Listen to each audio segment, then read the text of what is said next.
मेरा रंग दे बसंती चोला, मेरा रंग दे बसंती चोला। नमस्कार साथियों, जय जवान जय किसान।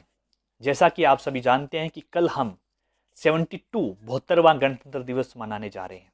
गणतंत्र यानी कि जनता का तंत्र, प्रजा का तंत्र। और इस प्रजा के तंत्र में पिछले 6 वर्षों में जो कुछ घटनाएं घटी है, उन घटनाओं के बारे में आप सभी को जानकारी है। और उनमें जो रिसेंट जो घटनाक्रम चल रहा है, ये जो किसान आंदोलन जो चल रहा है, ये जो किसानों की एक क्रांति जो चल रही है सत्ता के खिलाफ, उसके बारे में हम आज चर्चा करेंगे। सबसे पहले आपको गणतंत्र दिवस की ढेर सारी शुभकामनाएं, और उसी के साथ में आप सभी को देश में पहली बार होने जा रही किसान गणतंत्र दिवस परेड की भी ढेर सारी शुभकामनाएं। आजादी के बाद देश के इतिहास में पहली बार लाखों किसान दिल्ली के बॉर्डर पर डटे हुए हैं। वो किसान सत्ता से हिसाब मांग रहे हैं। वो किसान जो सत्ता है, उस सत्ता से ये सवाल कर रहे हैं कि हजारों वर्षों से जो हमारा दमन किया गया, हमारा शोषण किया गया, उस शोषण का हमें हिसाब चाहिए। आप सभी जानते हैं कि जिस तरीके से वर्तमान सत्ता 3 काले कानून लेकर आई, इन 3 काले कानूनों ने देश के किसानों को, मजदूरों को, छात्रों को, बेरोजगारों को, युवाओं को लामबंद कर दिया है सत्ता के खिलाफ। यह आंदोलन जिस तरीके से व्यापक रूप से पंजाब से होते हुए, हरियाणा से होते हुए पूरे देश में फैला है, एक बहुत बड़ी बात है। पिछले हफ्ते कुछ घटनाएं हुई। पहली घटना यह हुई कि सरकार और किसानों के बीच में जो बातचीत चल रही थी, जो टेबल टॉक चल रही थी, वो टेबल टॉक अब एक डेडलॉक के अंदर आ गई है। यानी कि सरकार ने इस बातचीत में अब आगे की डेट किसानों को नहीं दी है। और कृषि मंत्री नरेंद्र सिंह तोमर जी कह रहे थे कि कुछ तत्व हैं इनके बीच में जो नहीं चाहते कि समस्या का समाधान हो। मुझे तो यह लगता है कि कुछ तत्व आपके बीच में भी है जो ये नहीं चाहते हैं कि समस्या का समाधान हो। दूसरी जो घटना हुई, वो ये घटना हुई कि किसान गणतंत्र दिवस परेड की जो घोषणा किसान संगठनों ने कर रखी थी कि हम 26 जनवरी को किसान गणतंत्र दिवस परेड निकालेंगे, दिल्ली पुलिस ने एक लंबी बातचीत के बाद में, आनाकानी के बाद में, आखिरकार किसान गणतंत्र दिवस परेड की अनुमति किसानों को दे दी है। ये एक बहुत बड़ी जीत है। ये हमारा हौसला अफजाई करने वाली जीत है। ये हमारा मोरल बूस्ट करने वाली जीत है। आज सुबह से जो वीडियोज आ रहे हैं, जो फुटेज आ रहे हैं दिल्ली के अलग अलग बॉर्डर से, अलग अलग मोर्चों से, उन फुटेज, उन मोर्चों को देखने के बाद में एक अनुमानित आंकड़ा है जो अलग अलग, जो सोशल मीडिया पे अलग अलग तरीके से जो खबरें आ रही है, और जो सोशल मीडिया की जो न्यूज़ चैनल्स है उनके मार्फत जो खबरें आ रही है, उससे एक अनुमान ये लगाया जा रहा है कि कम से कम जो ट्रैक्टर है उनकी निश्चित कोई संख्या नहीं है, लेकिन ये जो अनिश्चित संख्या है ये 1 लाख से ऊपर है। 1 लाख ट्रैक्टर दिल्ली में परेड निकालेंगे, किसान गणतंत्र दिवस परेड। और अगर एक ट्रैक्टर पर भी 3 व्यक्ति अगर जाते हैं तो आप खुद संख्या का अनुमान लगा लीजिए। जो प्रारंभ से ये आरोप लगा रहे थे इस पूरे किसान आंदोलन को लेकर कि ये कांग्रेस का आंदोलन है, ये कम्युनिस्टों का आंदोलन है, ये खालिस्तानियों का आंदोलन है, वगैरह वगैरह, जिस तरह की बकवासबाजी हो रही थी, ये किसान गणतंत्र दिवस परेड जो किसान निकाल रहे हैं, ट्रैक्टर पर तिरंगा, हाथ में तिरंगा, जो तिरंगा लेकर दिल्ली में किसान गणतंत्र दिवस परेड निकाल रहे हैं, ये परेड जवाब है उन लोगों को, उस गोदी मीडिया को जो बार बार किसानों को खालिस्तानी, पाकिस्तानी, देश विरोधी करार दे रही थी। और ये किसान गणतंत्र दिवस परेड एक चेतावनी है उस निरंकुश सत्ता को भी,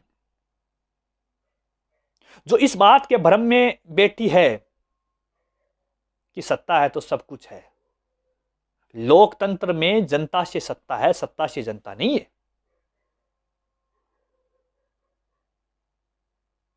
by the people for the people.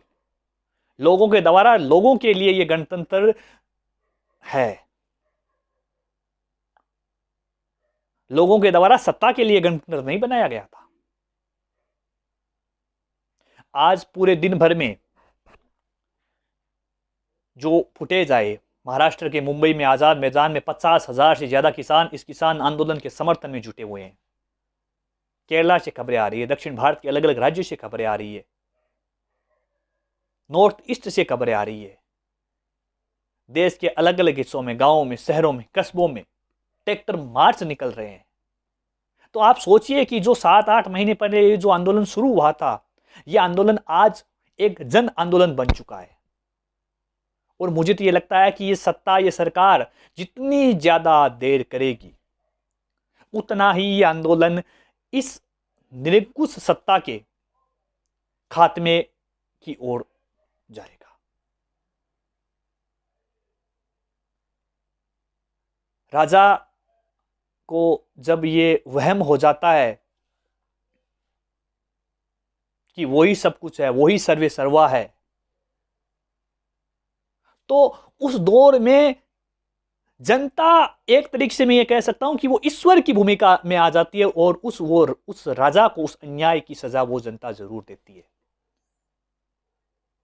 आज इस देश में भी यही होने जा रहा है। इस पूरे जो किसान गणतंत्र दिवस परेड है, इसको लेकर बड़ी अफवाहें फैलाई जा रही है। और उन अफवाहों में जो एक बात है वो ये है कि ये हुड़दंगी है, ये हिंसा करेंगे, ये वो करेंगे, वगैरह वगैरह वगैरह। एक बात मैं स्पष्ट कर देता हूं, किसान गणतंत्र दिवस परेड पर ये जो परेड होने जा रही है, दिल्ली जीतने का इरादा नहीं है। अपने देश की राजधानी है, क्या जीतना है, अपनी राजधानी है, अपना ही देश है। कल किसान गणतंत्र दिवस परेड पर लोगों का दिल जीतने के लिए, देश का दिल जीतने के लिए हाथ में तिरंगा लेकर, ट्रैक्टर लेकर दिल्ली के अंदर किसान गणतंत्र भव्य परेड निकालेंगे। तो मैं अभी आप सभी साथियों से अनुरोध करता हूं कि जो साथी अब तक बॉर्डर पर पहुंच चुके हैं उनका बहुत बहुत धन्यवाद, आभार। जो साथी नहीं पहुंच पाए हैं, अगर उनके आसपास कहीं इस तरह की परेड हो रही है तो वहां भाग लें सोशल मीडिया के मार्फत, क्योंकि दलाल मीडिया, गोदी मीडिया हमारी बात को आगे नहीं पहुंचाएगी। दुनिया के लगभग 450 से ज्यादा पत्रकार भारत में इस किसान गणतंत्र दिवस परेड को रिकॉर्ड करने के लिए आए हैं, लेकिन गोदी मीडिया इस किसान गणतंत्र दिवस परेड के खिलाफ उनका जो प्रोपेगेंडा है वो उन्होंने प्रारंभ कर दिया है। उस प्रोपेगेंडा का जवाब देने के लिए आपको और हमको सोशल मीडिया के मार्फत, क्योंकि ये हथियार छोटा जरूर लग रहा है लेकिन इसकी भूमिका बड़ी व्यापक है, तो हमें हमारे इस किसान गणतंत्र दिवस परेड को जन जन तक पहुंचाने के लिए तमाम मंचों का सहारा लेते हुए हमें कल इस बात को साबित करना है कि ये देश का लोकतंत्र, इस देश के लोकतंत्र को जो ऑक्सीजन जो मिल रही है, वो ऑक्सीजन किसान, कमेरे, मजदूर, व्यापारी, छात्र, नौजवान, महिलाएं, स्त्रियां, पुरुष, समाज का हर तबका जो वंचितों के राइट्स के लिए खड़ा है, इस डेमोक्रेसी की स्पिरिट के साथ में खड़ा है, वो ही इस लोकतंत्र को वास्तविक ऑक्सीजन दे रहा है। और जब जब निरंकुश सत्ता इस लोकतंत्र पर कब्जा जमाने की कोशिश करेगी, इस डेमोक्रेसी के सेटअप को बिगाड़ने की कोशिश करेगी, तब तब इस देश का किसान, कमेरा, मजदूर, व्यापारी, हर तबका सड़कों पर आकर लड़ाई लड़ेगा और जीतेगा भी। इसी के साथ जय जवान, जय किसान, जय हिंद, धन्यवाद।